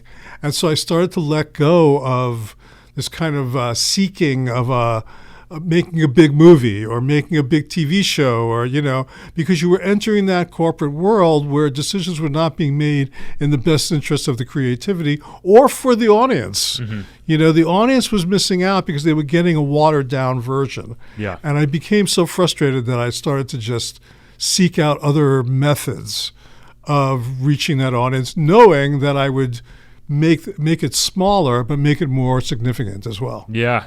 Yeah, man, that's not. And I'm able to get away with it, so that's that's the main thing, Yeah. But even if you're not able to get away with it, you are able to get away with it, Right. Yeah, if you have something to say, there's a place to say it. Yeah, and I think that's one of the advantages of this new technology. It's got lots of disadvantages. Yeah. This algorithm mentality is horrible in many ways, and kind of really sort of that sameness is really dangerous, I think.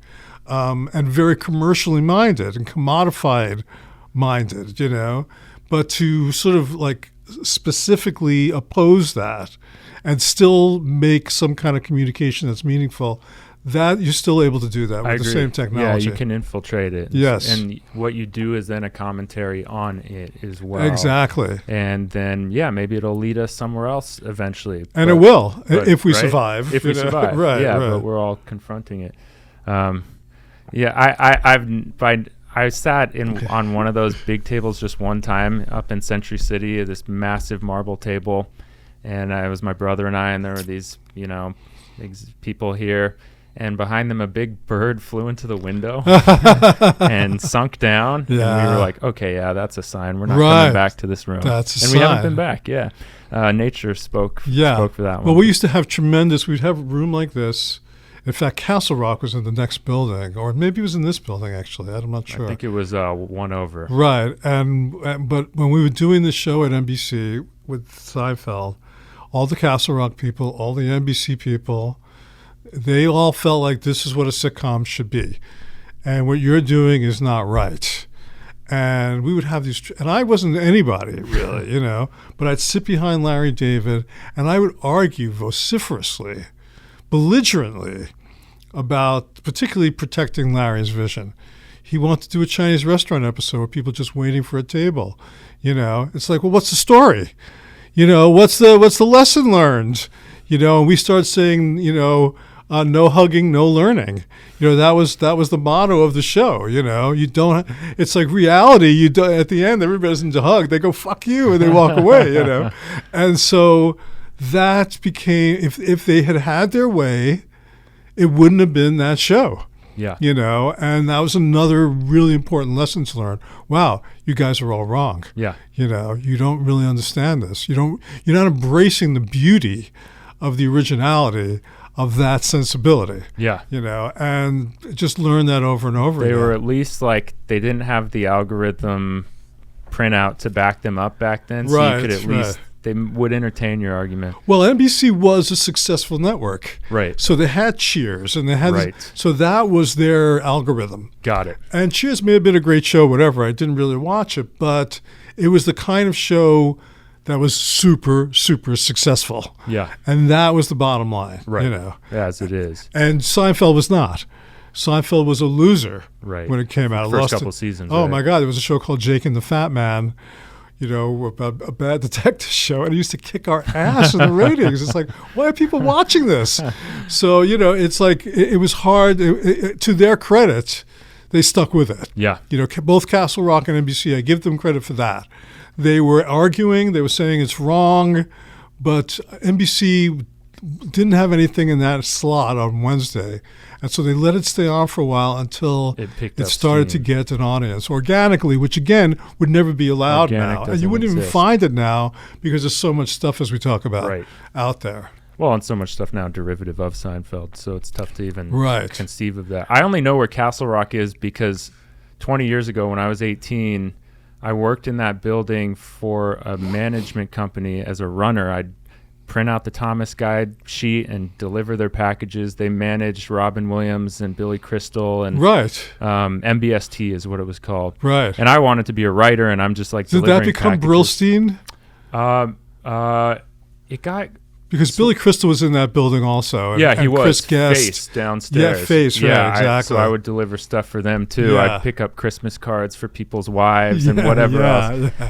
And I only know that because now, 20 years later, I'm one building over. My manager's here. And I don't tell that as a story of perseverance. I just let you know that if you're delusional, eventually you come in a full circle. That's right. Yeah, there's But those same people, and they're good. Billy Crystal is one of the sweetest people in the world, and I did get a chance to work with him a few times.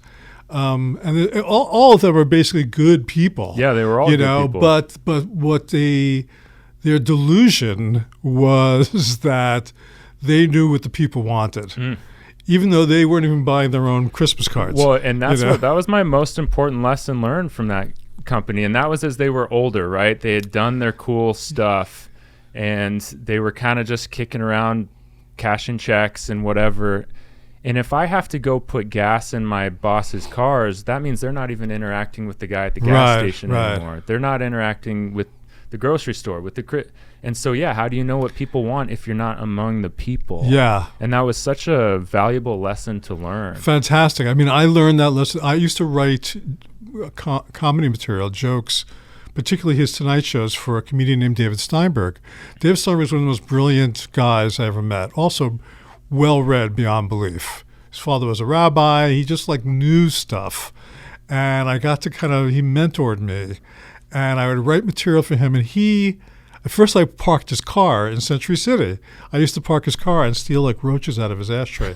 And he was a very cool guy. And I would say, I'm trying to break in. And he'd say, well, show me some jokes. And he would actually start buying my jokes till I started to write for him. And he at that time was partners with Burt Reynolds. Very incongruous partnership. And he would say, Burt Reynolds is so out of it that he doesn't even know what the price of a loaf of bread is. Right. And we would just laugh about that. And then eventually I was hanging out with David long enough where he became super successful, and he had no fucking idea what it cost him. He had help and a staff and all that kind of stuff, and he didn't know what the price. And I would laugh. I'd go home and go, this guy doesn't even know what the price. And then eventually I was that person. I had gotten successful enough that I had other people buying the loaf of bread for me till I was isolated. And that was, again, boop, something went off in my head. This is danger, danger. And it was one of those, again, little seeds that was planted in my mind. I have to break this down. Yeah. I have to get out of this somehow, Well, and that's the power, the fact that you saw that. Yeah. Not everyone sees that. Most of them just find a newer country club. Well, life is so easy when everybody's doing everything else for you. Right. It's really, as we said before, very seductive, and it's very hard to break free of that. Yeah. But breaking free of it is what makes reality. That's right. And as Bob Dylan says, I don't look back. There's nothing about that world that I miss. Yeah. And that's a key to going forward. Well, and pain is the fertile soil. It is. And you can avoid pain, but you're going to lose that fertility. Yeah. And it's just and that was a transition for me. Was like kind of accepting the pain. Accepting the pain. Yeah. Being another one of the dudes. The dudes. Yeah. I love that. Yeah. Really, and I had paid a lot of dues getting there. But it's such a enticing world to enter into. Yes. That's like, wow, I never have to feel that pain again. Yeah. I could just float. That's right. And that's like, this floating Go places is, where people treat you nice and never encounter the feeling of inferiority, which is a very scary one. Yes, especially exactly. If you get above it for a second. Yes, right. It's very desirable. Yeah. But desire is the beginning of suffering. Right. Right. So that's the first noble truth. I started to read a lot of Buddhism at that time because I was feeling very dissatisfied with my life. What's wrong with this life? It's great. I have a nice house, beautiful children, everything is great. But I was unhappy. Yeah. How could I be so unhappy under these conditions? I started reading Buddhism. It's like, oh yeah, life is suffering and desire is the cause of suffering. Right. And that's what because you're never satisfied. Right. When you're in that world, it's almost putting you on the treadmill. Yeah. And getting off of that world takes you off of that treadmill. And then you're free. You're liberated. You've gone to that fourth noble truth, That's cool. Yeah. Back to the different value system. I'm staring at your final book. Yes. Should we get into it? Do you want to? Yeah, I just happened to read this book like 2 weeks ago, so I want to hear why you're bringing it and where you're coming from. Certain things already ring a bell after hearing you talk about how you grew up and all of that. So I had seen this book a lot when I was a kid, but I didn't have any connection to it. I probably would never have read it. When I graduated high school, I was in Florida. My parents had gotten divorced, and I didn't know where to go to college. I had really good marks because the Florida school system was so much more inferior than the New York school system that I had great marks, right? And I probably could have gotten to any school I wanted at that point, but I also hadn't seen my father for a few years, and I wanted to reconnect with my father, and he was living in New Jersey at the time. So I applied to Rutgers University, and I got in very easily. It's a state school. It's like $300 a year, and because he didn't want to pay for anything. And it was a very bleak year for me. I was very alienated. I was in a bad mood the whole year. But I had two teachers that were amazing. For some reason, I had these two incredibly profound influential teachers. One was a film teacher that taught a class on film noir that really expanded my mind into what film noir was, all the expressionism and how the Nazis chased away all these filmmakers who came to America and applied all this kind of sensibility to American films and changed them to a large degree, like Billy Wilder is one of my favorites. And I had a writing teacher named Mark Crawford. This is like, early 70s again, mid 70s. And he was like an angry black guy. He wore a beret. He chain smoked cools in the classroom. He wore a black cape, all black. He was like a revolutionary black guy. Right. And acting appropriate to the circumstances. That's right. It was very much, and it was in New Brunswick, New Jersey, which was a very black area. And most of the school was black. I didn't know any of this when I got in. This particular campus. The first day of class, he said, how many people are here to fulfill a requirement? How many people actually want to be writers? And most of the kids were there to fulfill the requirement. He threw them out of the class.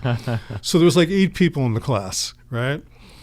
And I would talk to him and whatever, and tell him I'm from Brooklyn. Again, I didn't really know about this sort of writing at all. And he said, I have a book for you. And he said, you have to read this book. And he gave me this book. Not this version, but a version of the book, which also had a better cover than this does. Last Exit to Brooklyn by Hubert Selby. Correct. Which we forgot to. You're right. Last Exit to Brooklyn by Hubert Selby. And he just had a kind of instinct that this was a book I needed to read. Yeah. And I was very serious about being a writer at this point already. I'm in first year of college.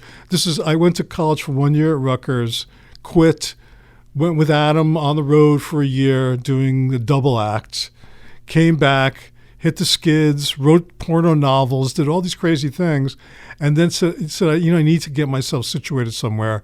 Applied to NYU, went to NYU Film School for 1 semester, and then quit and came out to California. So my college time was not like particularly exemplary. Yeah. So he gave me the book, and I started reading it, and I was immediately freaked out. I don't even know how else to put it. The sentences went on for pages and pages and pages, and they were brilliant. And he would say to me, show me, because I hadn't read like Ulysses or anything, how it's all grammatically correct. It's like you could write a 17-page sentence that's grammatically correct. It's amazing. And it also introduced the idea to me of stream of consciousness. People talking, and that's how he wrote was how people think and talk. Yeah. And it wasn't like quotation marks. Breaking up the dialogue. Yeah, he said it was none of that, man. You had to figure it out. And then the stories were tra-la-la.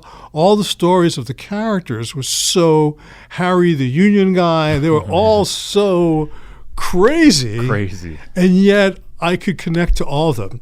I can connect to them on this very human level. I can connect to them on this Brooklyn level because I knew a lot of crazy people. And the book was continually blowing my mind. And by the time I was done with it, I was a changed person. Wow. And I wanted to write like him.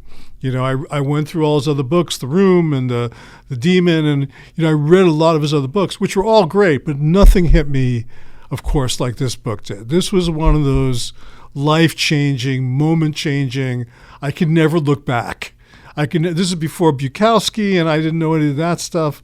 And so it's like, wow, if I'm going to be a writer, I need to write like this. And so I started really writing prose, kind of like in that, really almost derivative of him. Yeah, as you do when you start. Right, exactly. But the sensibility was there. I tapped into the sensibility that he had, and I was just like a changed person. When I'd walk down the street, I would see stories everywhere. I started to see all this creativity, and he said to me, I really respected this writer, Mark, the teacher. And he said to me, you know what you have to do? You have to quit school. You have to quit school, and you have to go out and live, and that's how you'll become a writer. Dang. And I was so moved by that I quit school. He said, look at me. I could get tenure next year, but I'm going to quit and I'm going to finish my novel.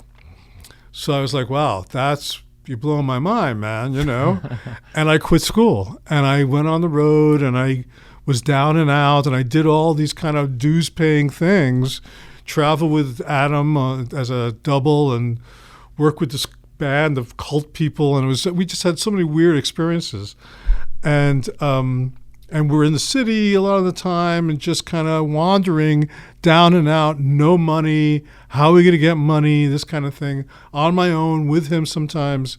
And one day I was walking down the street, this is like a year later, and I see Mark Crawford, the writer, the teacher, coming down the street, and I'm like, wow, I can't believe it. He's going to be so excited when I tell him what I've been doing. And I say, Mark, it's me, it's Larry, Remember you told me to quit school? And he's like, yeah. So I quit school, man, and I've just been living and writing, and, I'm a different person, It's like, how are you doing? He's like, oh, I took tenure.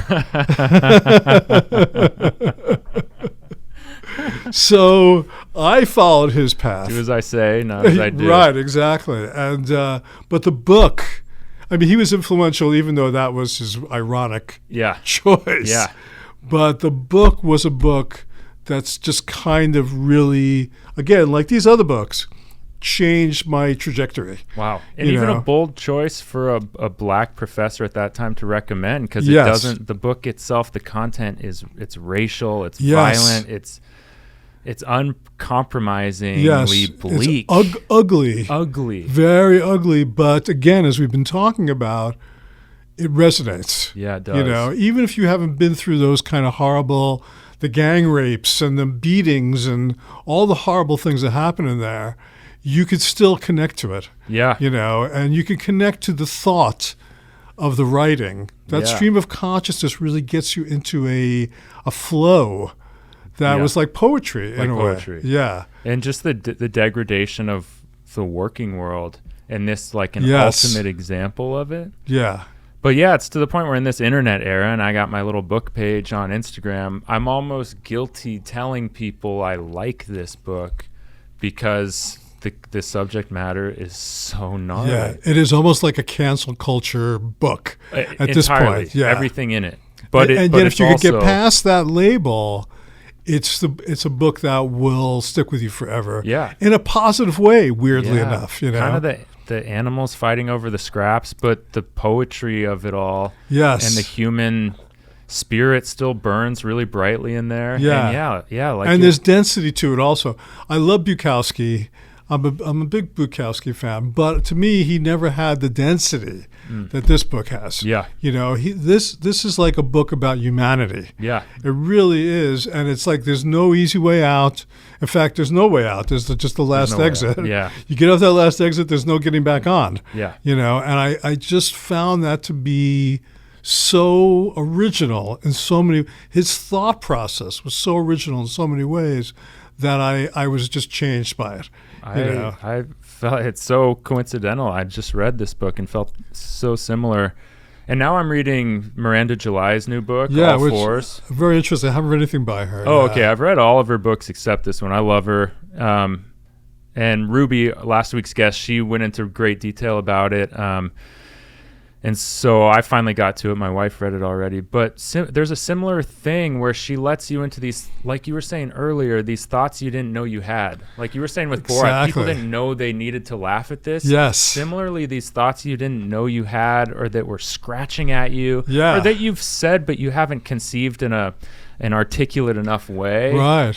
And it's done through comedy, or with Last Exit to with Miranda July, it's comedic. With Selby, it's like you said, it's poetic. Yeah. And it's he lets you in a different way, but it's still sort of a. Have you ever had Jerry Stahl on this show? No. You should have. Do you know who Jerry Stahl is? It sounds really Jerry familiar. Stahl wrote Permanent Midnight about his experiences. No, but when Chris Estrada came on the show, he told me I should read Permanent Midnight after we got almost any book by Jerry Stahl. He writes. He's also a person you would dig him. Okay. He's a great guy. He would come on also, I'm sure. Really? Okay. Yeah. He's written a lot of books, mostly about very dark subjects. Usually it's kind of nonfiction. He's written fiction as well.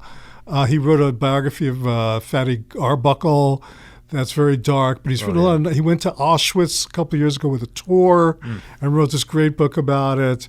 I made a book video for him that's actually on my YouTube channel. Okay. That you should check out. That's kind of pretty funny. Yeah. But he's somebody who is like kind of a progeny of Hubert Selby. Okay. Very, very cool guy.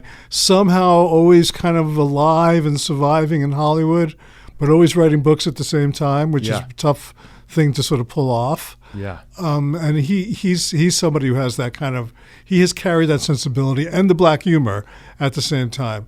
But you're right. This is a book that I don't know what I would be, if I hadn't stumbled into all these books, really. But The Last Exit to Brooklyn was probably at that point, and I made a list of other books that I couldn't bring on, because it was just too much. But like Dostoevsky and Crime Punishment and John Barth and Thomas Pynchon. There's a lot of more adult books that I've read in my adulthood that have had big impact on me.